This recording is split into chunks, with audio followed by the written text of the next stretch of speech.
So this was an exercise in our coaches meeting that Mike asked us to do with all of the agents that we work with. Kind of helps determine motivation and helps you figure out what you want to do and what you want to accomplish. So the first question is, what does it cost you every month to live? And you can do this exercise now, or you can write down the questions and we can do it later on.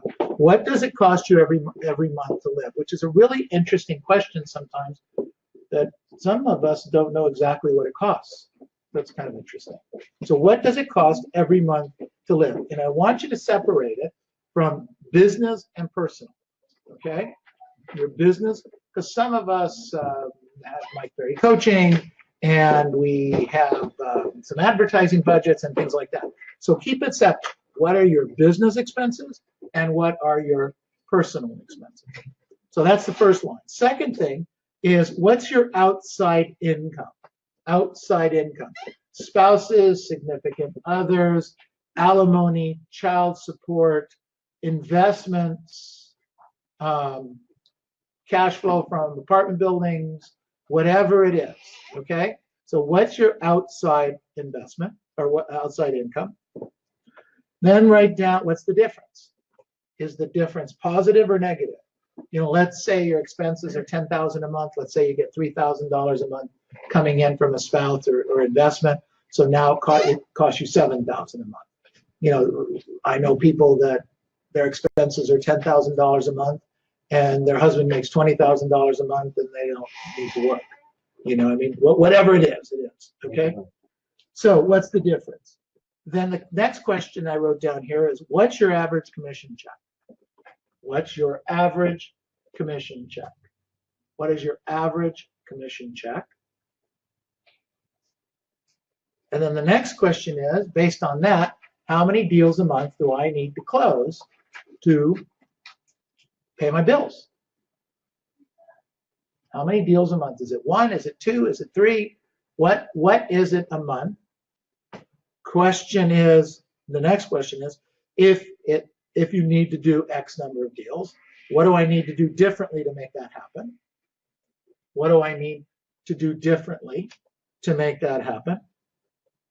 Next question is, how much additional income would I like to have per month or per year? So let's say you need to do 1 deal a month to cover everything, as an example, but you'd like to have another $8,000 or $9,000 a month to do other things, maybe buy some investment property, maybe buy your own home, maybe to buy another piece of property to move up, whatever it is, buy another car, something a little bit nicer. So how much additional income would I like to have? And what would I do with that money? What would I do with the money? All of us need to know these answers.